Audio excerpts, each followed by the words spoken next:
guys, I'm Clara. I'm sure most of you here are married to the love of your lives. I am sure you trust them wholeheartedly and know that they will never break your heart. I was a believer too until my husband slammed divorce papers in front of me. It was totally out of the blue and when I was least expecting it. It was supposed to be our time with everything going well in our lives. After suffering for years on my single income, Max's business was finally making big profits. Instead of unwinding and finally enjoying our time together after years of struggle, Max ended up serving me divorce papers. I was so puzzled and in complete disbelief, I said, "This is a joke, right? You are not serious about this. This is not funny, Max." "What makes you think I would joke about something so serious?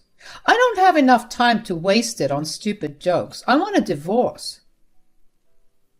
"You are not being real. This is just insane. I don't understand a thing. What the hell happened, Max? Why the hell do you want a divorce?" "I can't believe you're seriously asking me this question. Did you really think I would be shackled by a college dropout even after making it big?"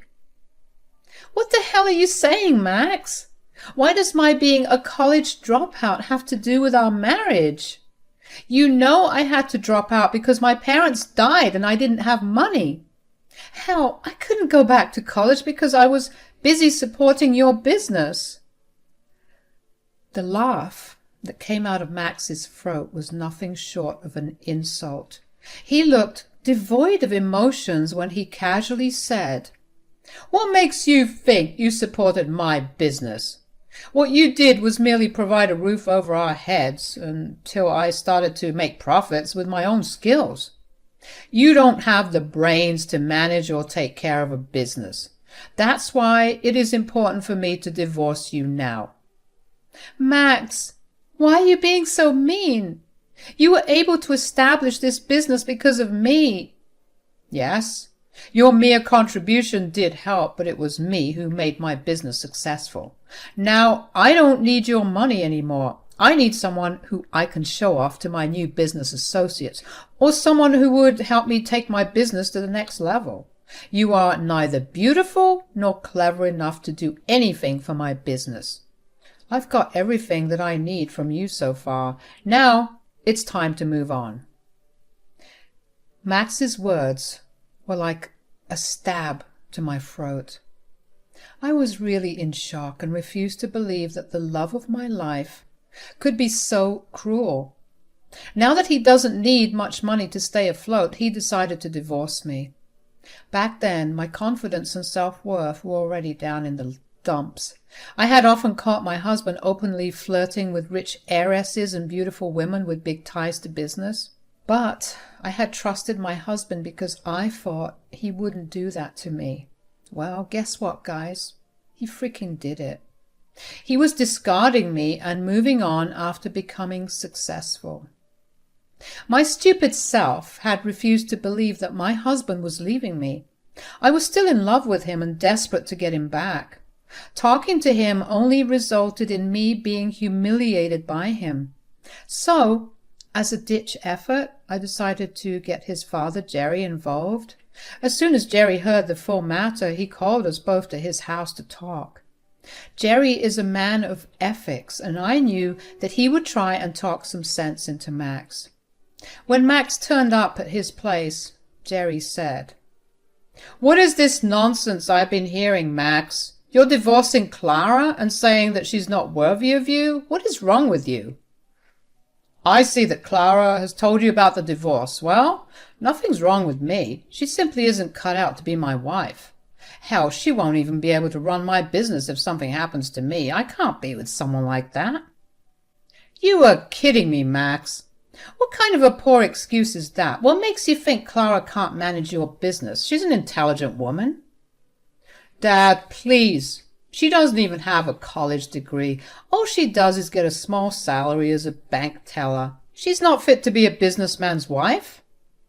Hearing Max say those horrible things again made me even more sad.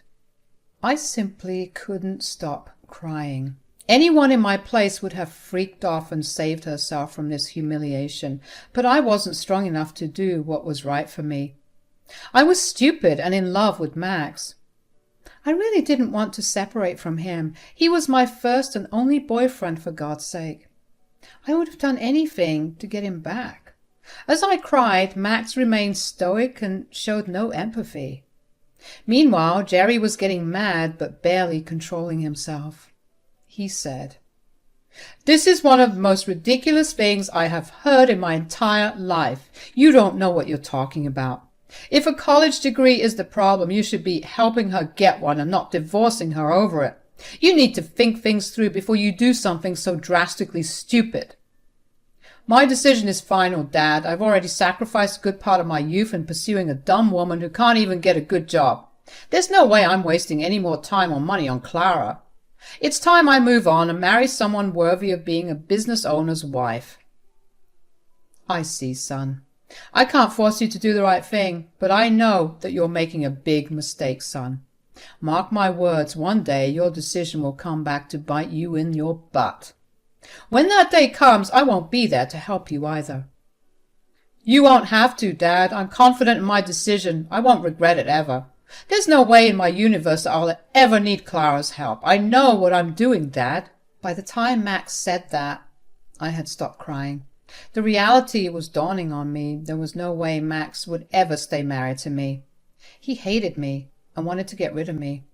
I wasn't good enough for him. Even his father couldn't change his mind. At that point, I didn't think I wanted him to change his mind either. I simply walked out with Jerry and left. Jerry gave me a few days to recoup and think things through on my end. He actively encouraged me to get divorced from Max and told me that it was for the best. I fought for days and didn't know what to do. When the initial sadness wore off, Max's insults were starting to hit my soul. But instead of making me sad, it made me freaking angry. I was starting to think that maybe the divorce was a good idea after all. But before I made a solid decision, I decided to call Jerry over to my place. When he arrived, I said, "Jerry, I know you want me to divorce Max right away." "Yes, Clara, that's exactly what I want you to do." "But why, Jerry? Don't you want me to be with your son? I thought you didn't agree with his decision to divorce." "Clara, I still don't agree with Max's decision for a divorce. He's being a dumb idiot. Honestly, I think I failed to raise him right. I never wanted him to divorce you, but seeing his behavior towards you, I want you to divorce him. He isn't worthy of you." Jerry's words shocked me. After years of being an orphan, I finally felt like I had some sort of guardian in my life.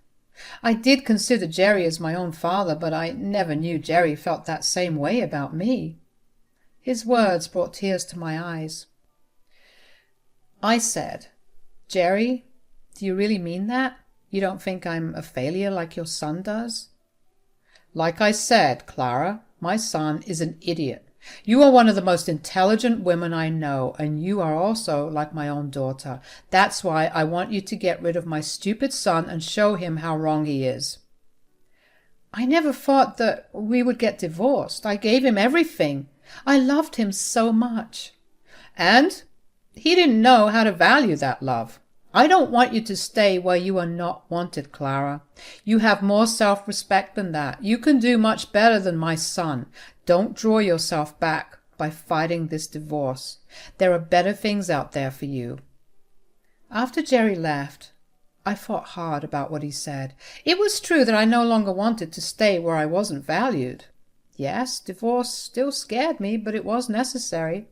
To be honest, there was another driving force behind my decision to seek mutual divorce. I heard and saw Max already going out on dates with his potential romantic partners. He was actually openly cheating on me now. After all this, there was no way I would stay with him, so I called him up and asked for a mutual divorce. On the day the final papers were signed, Jerry was present. He was there on my side. I saw that it bothered Max, but he didn't comment. However, he did have some cheeky words for me after everything was finalized. He said, "I'm glad you came to your senses and didn't contest the divorce. It would have been a waste of money. Not that you have much money anyway." You don't have to worry about how much money I have, Max. I suggest you worry about yourself. I have a stable job while your business is prone to facing hurdles. Oh, Clara, you don't have to worry your dumb head about my business. Unlike you, I have the intelligence to manage a big business. I won't ever need your help or advice for that. You better start worrying about your own finances. Don't worry, Max, I already have. Only time will tell where we end up. May your overconfidence not betray you. As I left my old life behind that day, I made a promise to myself. When I have the chance, I will get my revenge, but it will be a long time before I do that. Before showing Max exactly what a big mistake he had made, I had a few things to accomplish. And I started off with getting a college degree. You may wonder how I managed to rejoin college with almost no savings and no alimony. Yes, I refused alimony because, well, I didn't want his dirty money. Anyway, I truly didn't have enough to pay for college degree, but Jerry was the one who helped. He randomly showed up a few days before my divorce was finalized and said, "I see that you're not taking alimony and not contesting the divorce." Yes, Jerry, it's not like I have tons of money to fight a lengthy court battle anyway. It's easier to cut ties this way. I agree with your decision, Clara. Still, I think you should have taken the alimony, although you may not need it in the future anyway. Have you ever thought about getting a college degree? I won't lie, but yes, I have. Unfortunately, I can't afford it. I don't think I will ever get that chance. Maybe someday when I'm fit to take a big loan. Why would you take a big loan when you have me? Go ahead and apply to your college. I will pay your tuition. I was pretty surprised by Jerry's generosity. I had no idea that Jerry seriously wanted me to excel and achieve my dreams. Hell, my own husband hadn't offered me a deal like this even after earning so much money.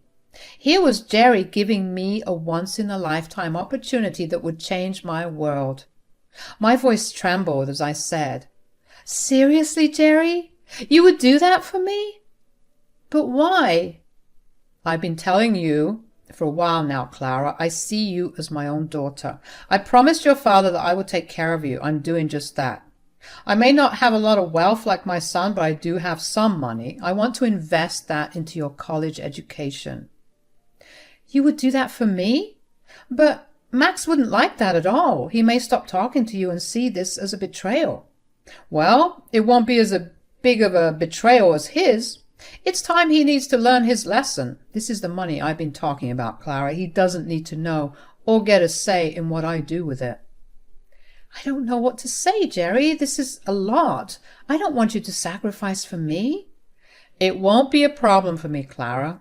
Think things through after the divorce. You have time. You can consider it an interest-free loan that you can pay back.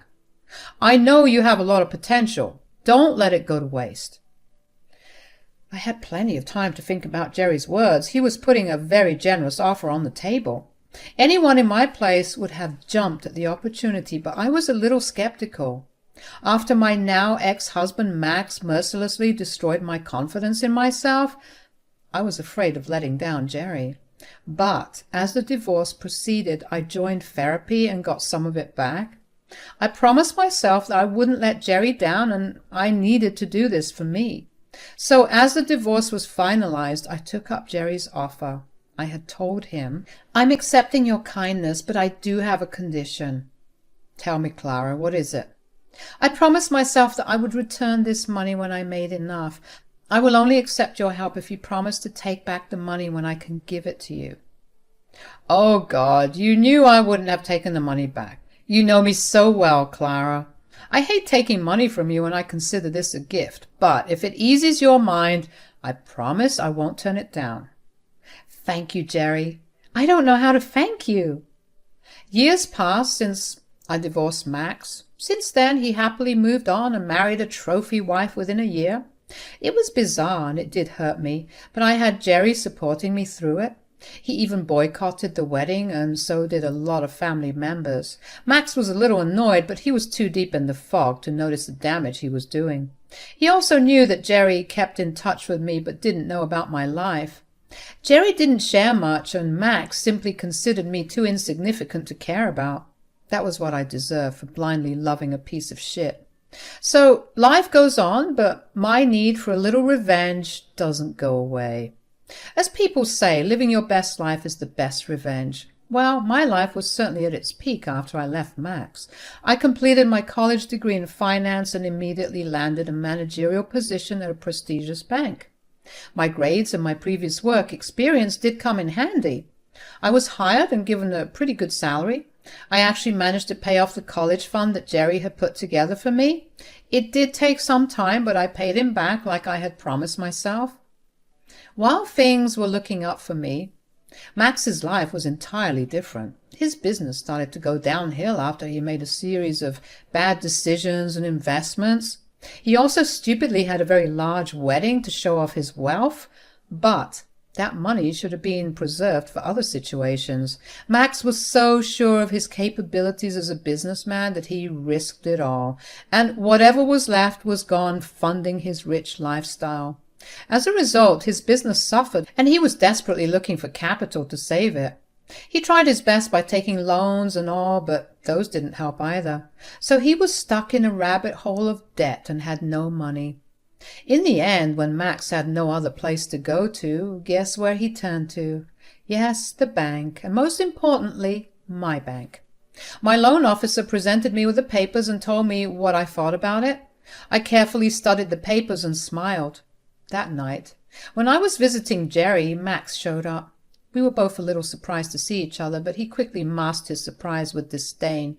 He said, "Oh, I see that you're trying to live off my dad now, Clara. Gold diggers can be so predictable. You knew my dad had a soft spot for you, and now you're trying to take his money by acting all friendly." "It's good to see you, Max. I would give you some clarification for your accusations, but I simply don't want to indulge you. I'm here to talk to Jerry." "Dad, you must be stupid to let this woman stay in your life. You need to wise up before she starts to regularly ask you to fund her life. God knows how much you've already given her." It was amusing to see Max say those things about me. Also, it was equally amusing to see him warn his father about guarding his money. The entire situation was just ridiculous because we all knew that the only one needing money was him. Jerry actually laughed and said, "That's some intense projection, Max. Are you salty that I refused to lend you money to save your business? Well, I did warn you about it years ago." "I'm sure he has forgotten it all, Jerry. He has always been so sure of himself. Looks like it has come to bite him back in the butt. Instead of worrying about your dad's money, you should worry about your business more, Max." "You don't know what you're talking about. A high school pass-out can't humiliate me. My business is just facing some challenges. I'll make sure it comes out stronger. As for you, Dad, I don't need your money anymore. I've applied for a loan, and it will get approved soon. After that, I won't have to see the faces of you two. I will see who has the last laugh." Max said that angrily and left in a huff. We knew that we had hit a chord with him, and he was pissed. He didn't want to accept his anxiety and helplessness and still thought that he was above us all. After Max left, all we did was laugh and say, "That was quite a performance. I see that my son is still a dramatic idiot." Some things just don't change, I guess. But will his life change, Clara? Will you approve his loan and save his business? Jerry already knew the answer to that, so I simply smiled at him. I was eagerly waiting for what was about to happen in a few days. I sent out my decision about the loan the next morning. A day later, Max was sitting in front of me in my office. He looked pale, and there were bags under his eyes. He said, "So, you did get a college degree and became the manager here, and you rejected my appeal for a loan?" "That is correct, Max. I am sure you have received the right papers and the apology as well." "I don't want an apology. I need a loan. You can't just reject my loan just because I left you. I will sue you." I simply laughed at Max. He thought that I would put in so much effort to intentionally reject his application. But I was never unprofessional, and Max didn't deserve like 2 seconds of my time. I was only interacting with him because he approached me professionally. Plus, I knew that it was my turn to get the revenge I always wanted. I smiled at him and said, Oh, Max, go ahead and sue me all you want. You really think I would put in the time and effort to intentionally sabotage you? You are nothing to me. I did what any professional would do at this job. You rejected my loan on purpose. I have a big business and any bank would be happy to give me a loan. You intentionally didn't approve my loan because I ditched you. You must be a special kind of delusional, Max. Everyone knows that your business is about to die. The fact that your credit score is one of the lowest we have seen in a while also helped me make the decision. Hell, even my loan officers were baffled as to why you thought we would approve such a big loan so easily. Max looked like I had struck a nerve again. He was angry, but I could also see that hint of desperation on his face. He was about to make strange accusations at me again, but changed his mind. Instead, he suddenly turned a little desperate. He said, "Look, whatever happened between us is in the past. You are now in a good position and can help me. Please, just give me one chance. I really need this loan." Really, Max?